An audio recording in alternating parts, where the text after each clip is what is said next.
Iman itu sentiasa bertambah dan sentiasa berkurang. Mungkin sekarang iman kita memuncak luar daripada masjid ini, mungkin menurun. Tengah hari mungkin lagi menurun, ya. Petang mungkin naik lagi. Karena Rasulullah SAW menegaskan gitu, ya, al-imanu yazdadu wa yanqus. Karena itulah maka kita diajar oleh Rasulullah SAW supaya menetapkan iman kita, meneguhkan iman kita dengan cara yang pertama, dengan cara berdoa kepada Allah. Allahumma inna nas'aluka imanan shadiqan daiman. Ya Allah, kami minta kepada Engkau, ya Allah, iman yang benar, iman yang hak dan sentiasa dalam keadaan beriman. Yang kedua, Rasulullah ajar kepada kita dengan sabdanya, iksiru bi qawli la ilaha illallah. Banyakkanlah sebutan la ilaha illallah. Maknanya siapa saja di antara kita ini yang membanyakkan tahlil la ilaha illallah dan sentiasa menyebut la ilaha illallah, insya-Allah imannya akan mencapai iman yang benar dan kekal. Jadi bila kita ingatkan ini semua tuan-tuan dan kaitkan dengan hadis Nabi, man shoma ramadhana imanan wa ihtisaban ghufira lahu ma taqaddama bi dzambi. Maka kerana itulah maka ulama tasawuf mengajar kita pada bulan Ramadan ini antara amalan yang digalakkan sangat-sangat ialah membanyakkan tahlil la ilaha illallah.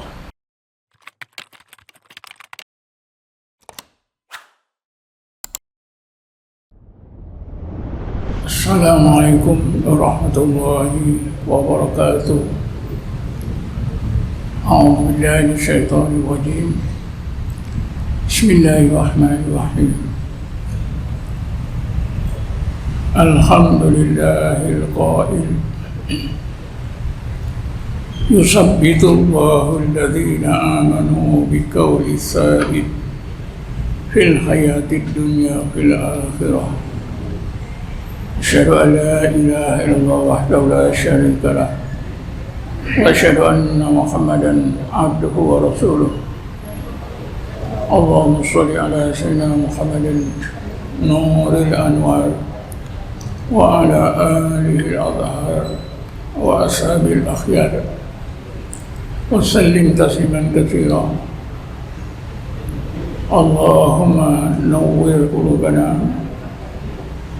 binuri hidayatika kama nawwarta al-ardha binuri syamsika abadan abada birahmatika ya arhamar rahimin. Tuan-tuan dan puan-puan yang dirahmati Allah sekalian, pada pagi ini marilah kita cuba pahami hadis Nabi yang berkaitan dengan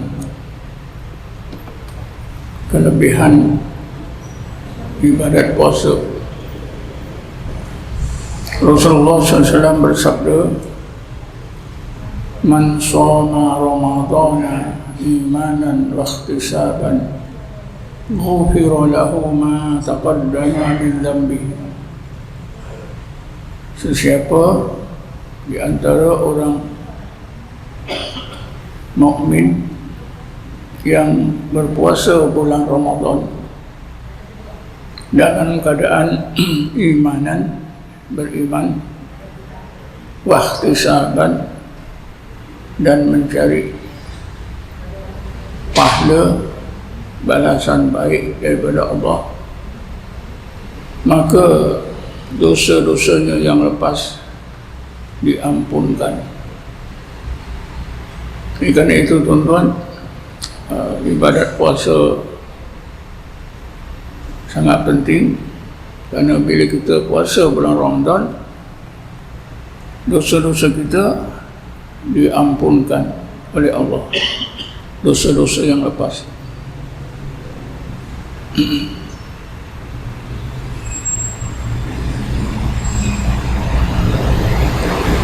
Tetapi tidaklah kita sebelum itu saya terangkan daripada hadis ini, hadis yang disebutkan oleh Imam Bukhari dan Muslim dalam kitab sahih masing-masing. Jadi hadis ini selalunya diistilahkan hadis muttafaqun ilaih. Muttafaqun ilaih berarti kedua-dua Imam Bukhari dan Muslim mempunyai riwayat yang sama dari segi lafaz ataupun sama dari segi makna hadis tersebut. Dan apabila hadis itu muttafaqun ilaihi, maka biasanya hadis itu dianggap hadis yang paling sahih. Jadi kita tahulah hadis ini paling sahih.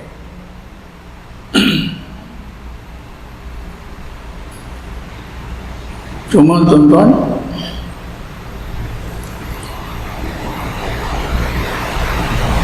Rasulullah SAW bila bercakap,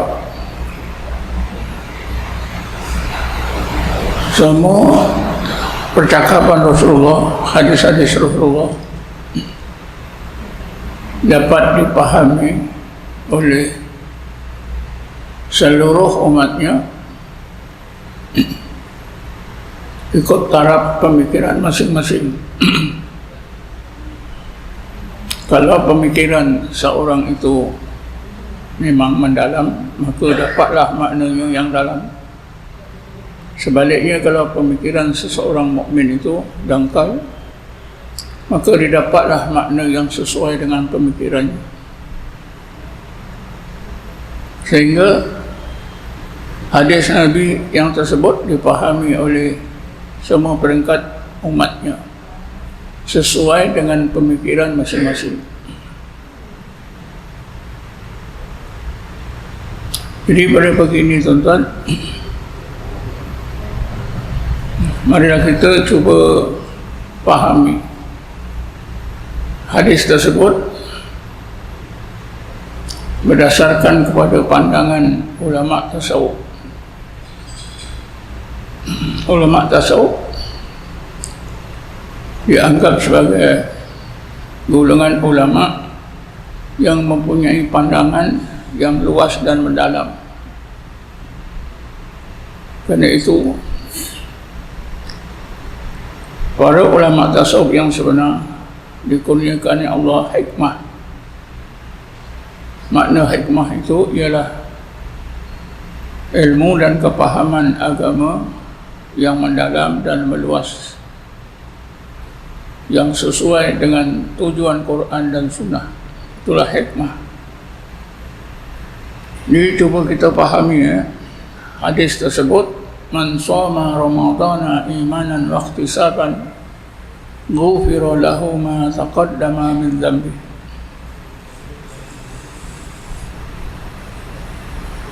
Tentunya bagi kita orang biasa, kita rasa ada iman, dan kita puasa pun memang mencari balasan baik daripada Allah, yang selalu kita sebut pahala, ganjaran.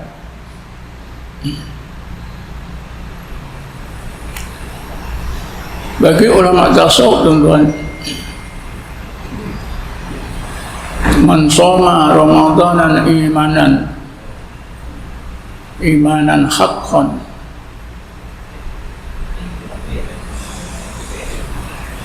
wa ihtisaban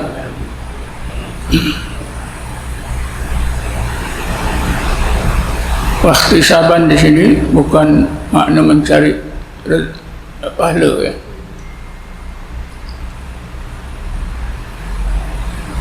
mencari Allah dan keridhaan-Nya.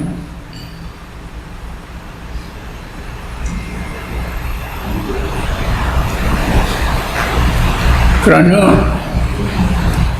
di dalam Quran Allah telah terangkan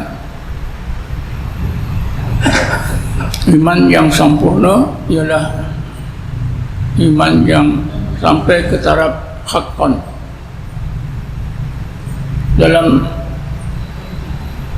surah Al-Anfal, Allah berfirman, Bismillahirrahmanirrahim, Innamal mu'minuna alladzina idza dzukirallahu wajilat qulubuhum wa idza tuliyat 'alaihim ayatuhu zadatuhum imana wa 'ala rabbihim yatawakkalun alladzina yuqimuna as-salata wa mimma razaqnahum yunfiqun ulaika humul mu'minuna haqqan.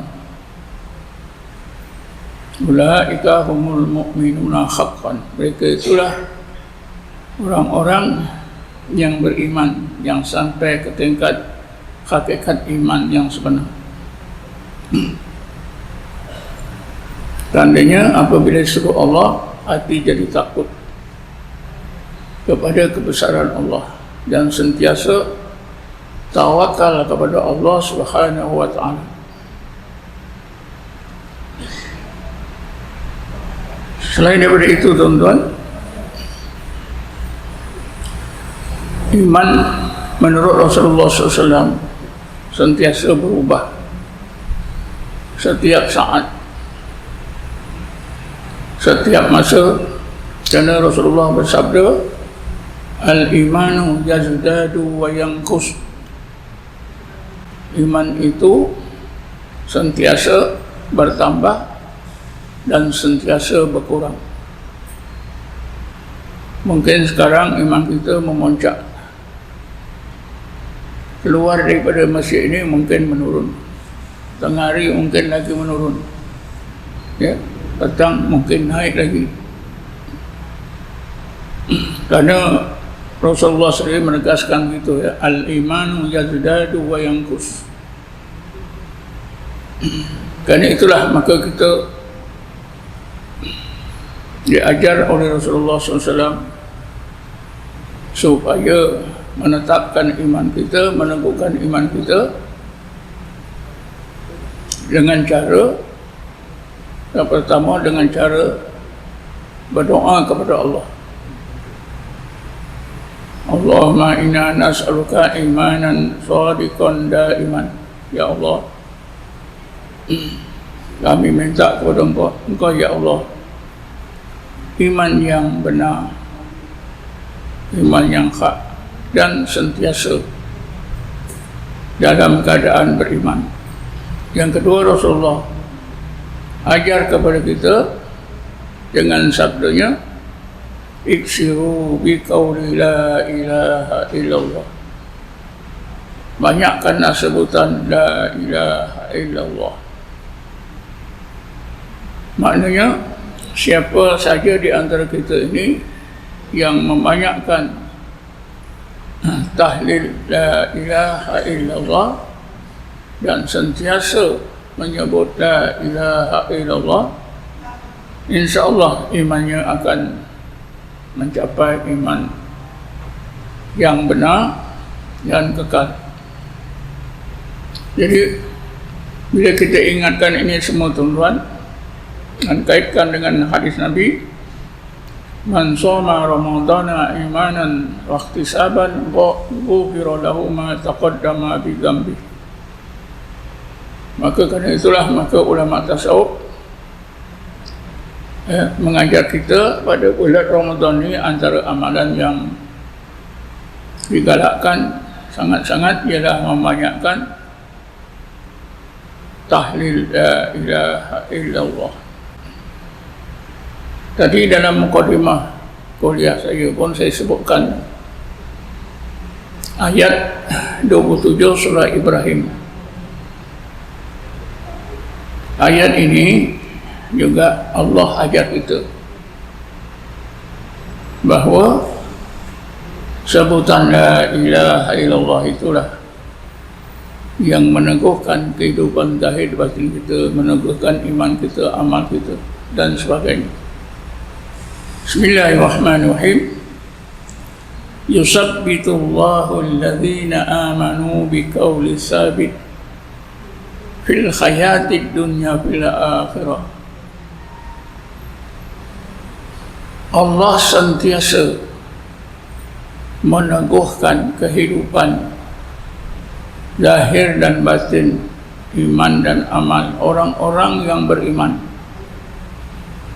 dengan kalimah la ilaha illallah. Jadi apa lagi tuan-tuan kita nak lakukan? Nabi menyebutkan, jaddidu imanakum biqauli la ilaha illallah, iksiru biqauli la ilaha illallah. Quran menyebutkan ayat 27 surah Ibrahim, yusabbitullahu alladhina amanu biqauli sabit bil hayatid dunya bil akhirah. Kedua-dua hadis dan Quran mengajar kita kalau kita nak kuat iman, kekal iman, iman yang sampai ketiga hakikat, banyakkanlah sebutan la ilaha illallah. Selalu juga orang bertanya pada saya, banyak mana?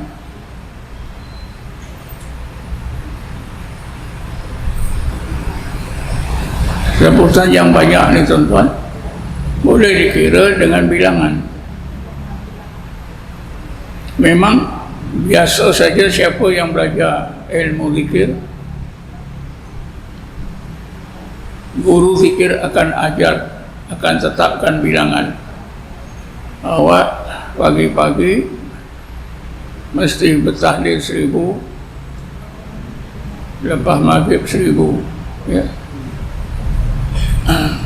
Dan kalau boleh tiap-tiap lepas solat fardu 1000. Jadi sehari semalam 5000.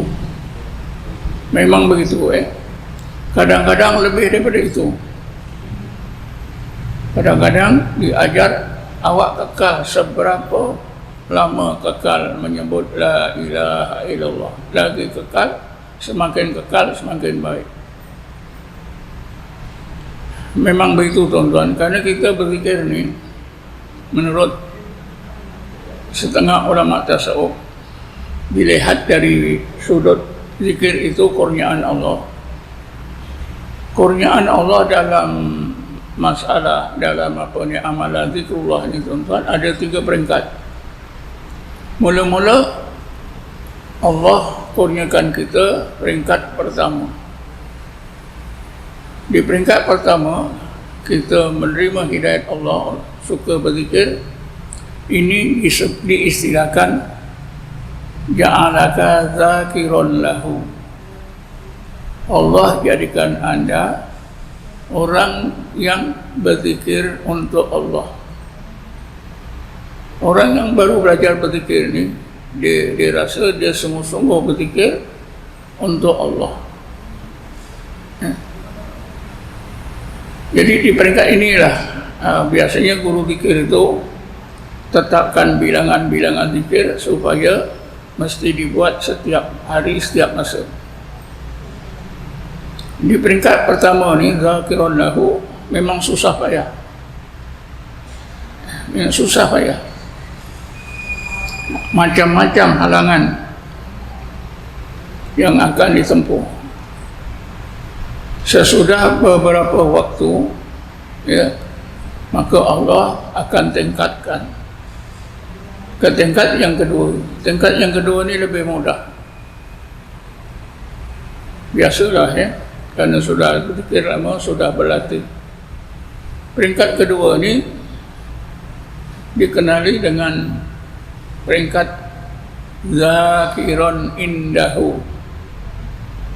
Ja'alaka zakiron indahu. Kemudian Allah jadikan diri anda orang yang mengingati Allah, terasa wujudnya Allah Subhanahu wa ta'ala. Yang pertama tadi wujud Allah tak rasa lagi, tidak ingat lagi. Tapi peringkat yang kedua ini, dia berzikir, sudah terasa kehampirannya Allah, dia sudah rasa. Jadi tentulah lebih mudah berbanding peringkat yang pertama. Akhir sekali tuan-tuan, bila Allah tingkatkan lagi tingkat yang terakhir,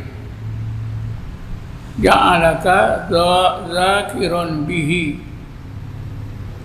Allah jadikan diri anda orang yang berzikir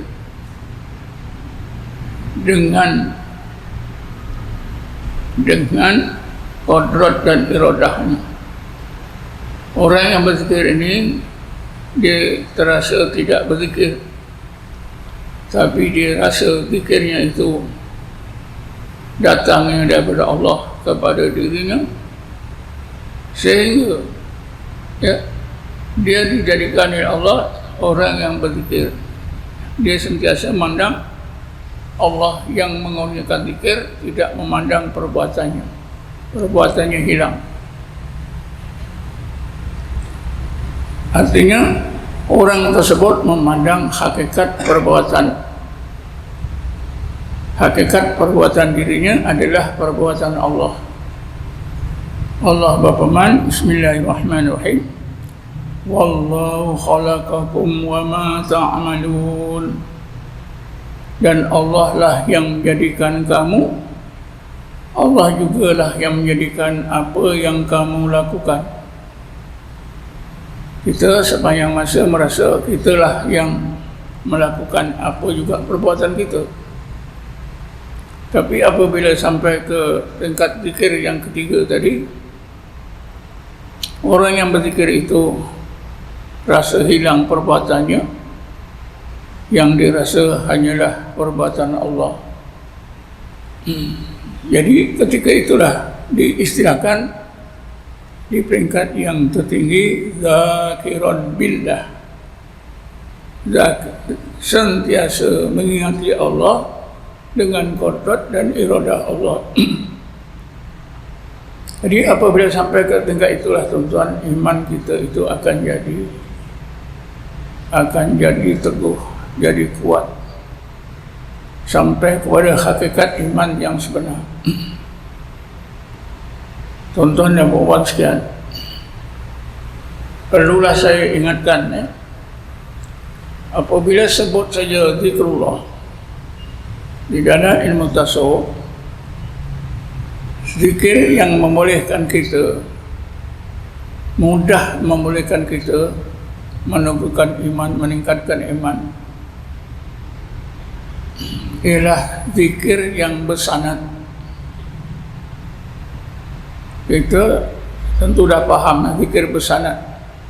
Maknanya zikir yang kita pelajari itu diajar oleh guru kita diajar oleh gurunya, begitulah bersambung-sambung sampai kepada Rasulullah sallallahu alaihi wasallam. Sebab itu di dalam Islam semua amalan itu ada sanadnya. Cuma kita ada yang ambil berat, ada yang tak kita ambil berat. Kita ikut mazhab Syafi'i, ada sanadnya hingga kepada Rasulullah sallallahu alaihi wasallam. Jadi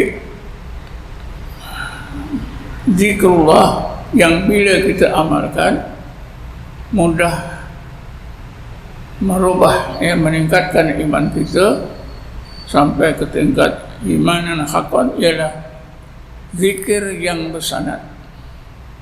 Contohnya Sayyidina Ali diajar oleh Rasulullah SAW zikir la ilaha illallah dalam sebuah hadis musalsal. Hadis ini yang sahih. Kemudian Hasan Basri belajar daripada Sayyidina Ali. Jadi Hasan Basri, kalau kita lihat ke atas, merupakan orang yang ketiga. Pertama Rasulullah, kedua Sayyidina Ali, ketiga Hasan Basri. Inilah bersanad. Kemudian Hasan Basri ajarkan kepada ramai muridnya, di antara muridnya yang terkenal ialah Habibul Ajami. Habibul Ajami sudah menjadi tingkat yang keempat. Habibul Ajami ajarkan kepada muridnya yang bernama Daud At-Ta'i. Daud At-Ta'i sudah tingkat yang kelima. Daud At-Ta'i ajarkan kepada muridnya yang bernama Ma'ruf Al-Qarahi. Jadi Ma'ruf Al-Qarahi sudah menjadi yang keenam. Ma'ruf Al-Qarahi ajarkan kepada muridnya yang ramai, antara yang terkenal adalah Sirri Sukti. Sirri Sukti ini ajarkan kepada muridnya yang ramai, antaranya yang terkenal ialah Abu Qasim Al-Junaidi Al-Baghdadi. Jadi sampai kepada Abu Qasim ini tuan-tuan sudah yang ke-9. Begitulah.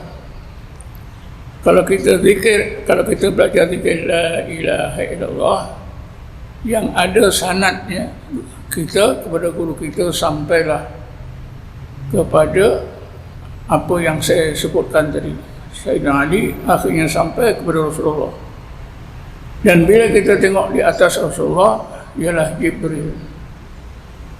Atas Jibril ialah Allah Subhanahu wa ta'ala.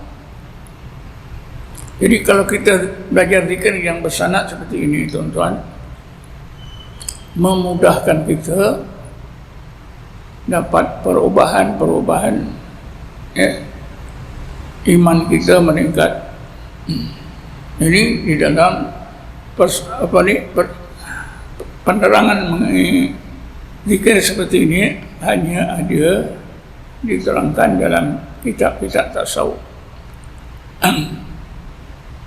Ada pun wirid-wirid yang kita amalkan, ya, ramai-ramai lepas sembahyang, ya, subhanallah, alhamdulillah, Allahu akbar. Ini juga wirid yang sebenarnya ada sanad, cuma kita tak tahu. Karena wirid yang kita amalkan ini dikenali dengan aurat khososiyah atau aurat madaniyah. Saya pikir elok kalau kita tahu. Asal wirid yang kita amalkan diamalkan juga oleh seluruh umat Islam di Asia Tenggara, Indonesia, Selatan Siam dan Malaysia. Wirid ini, tuan-tuan, berasal, yang menyusunnya ialah seorang ulama yang bernama Syekh Ahmad Qasosi. Dia tinggal di Madinah.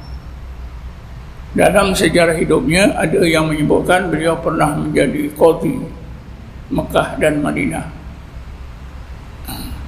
Salah seorang murid beliau ialah seorang daripada Sumatera yang bernama Syekh Abdul Raub Singkil.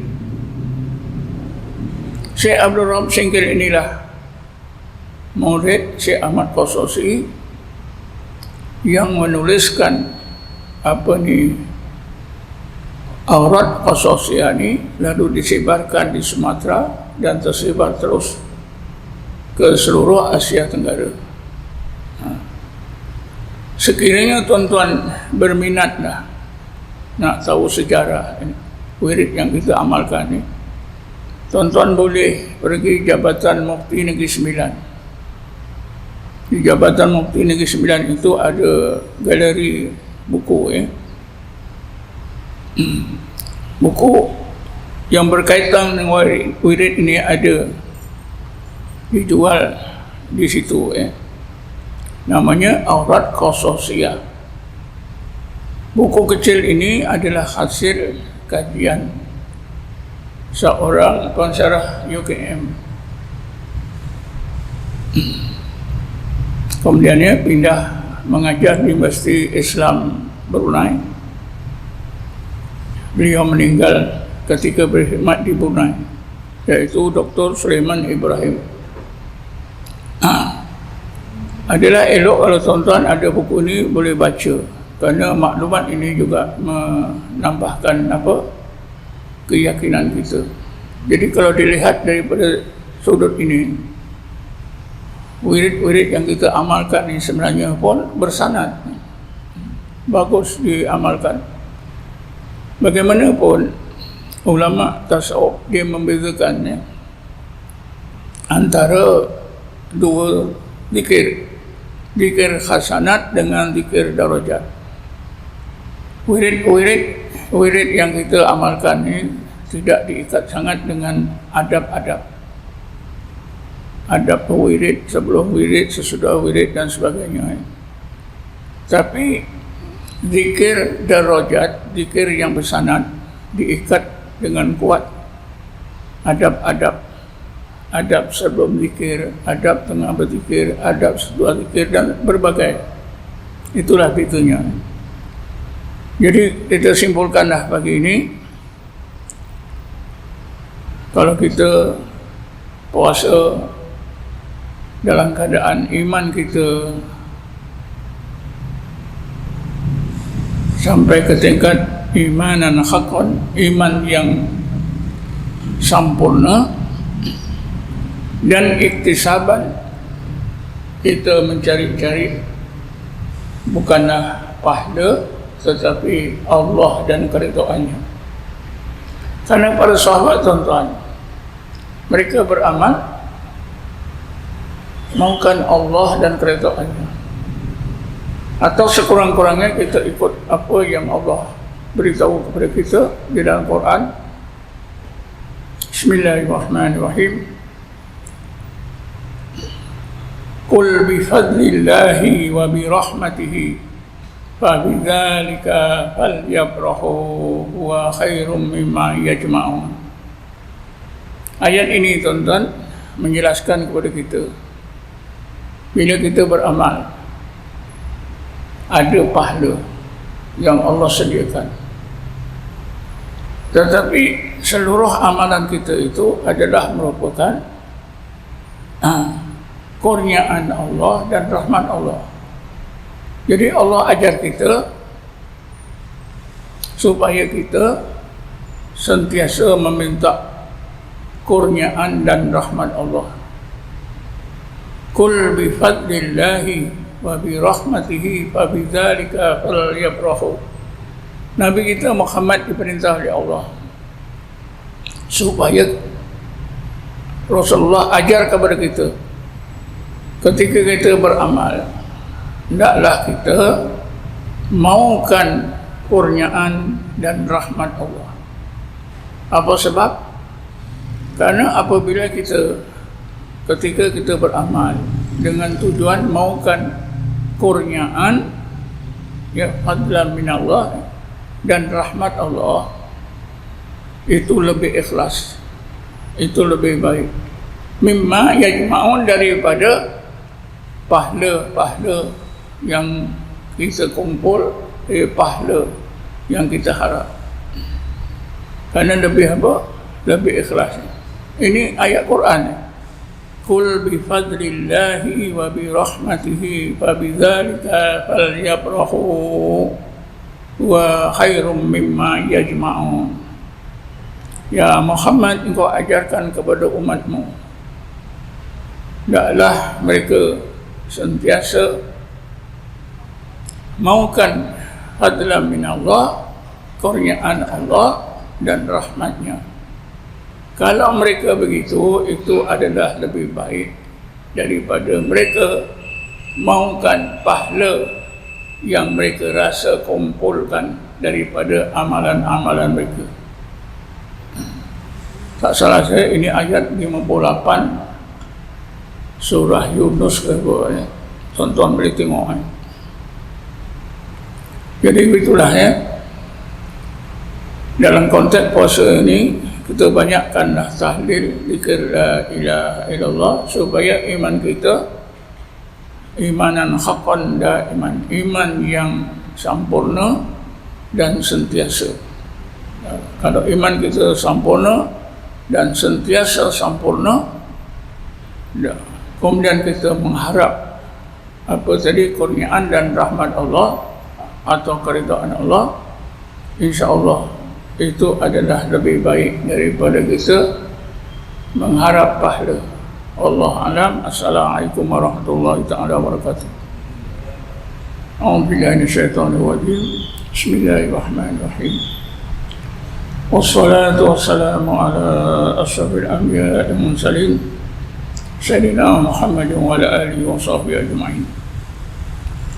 اللهم اغفر لنا وارحمنا، اللهم اغفر لنا وارحمنا، اللهم اغفر لنا وارحمنا، ولآبائنا لأمهاتنا ولذوي الحقوق الواجبة علينا ولجميع المسلمين والمسلمات والمؤمنين والمؤمنات برحمتك يا أرحم الراحمين. اللهم إنا نسألك إيمانا دائما وقلبا خاشعا وعلما نافعا وعملا صالحا قبلا. اللهم إنا خطأ وارزقنا اتباعه وأرنا الباطل الباطل وارزقنا اجتنابه.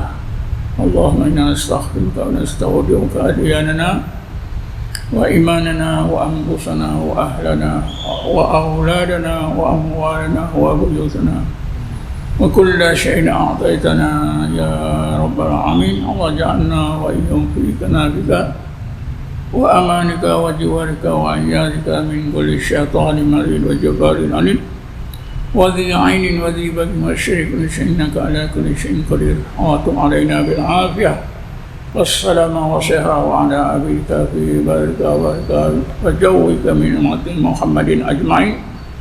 الله جعلنا من شر ما قضيت وسالمين، الله جعلنا من شر ما قضيت وسالمين، الله جعلنا من شر ما قضيت وسالمين. ربنا آتنا في الدنيا حسنة في الآخرة حسنة وقنا عذاب النار. والحمد لله رب العالمين. تقبل الله منكم.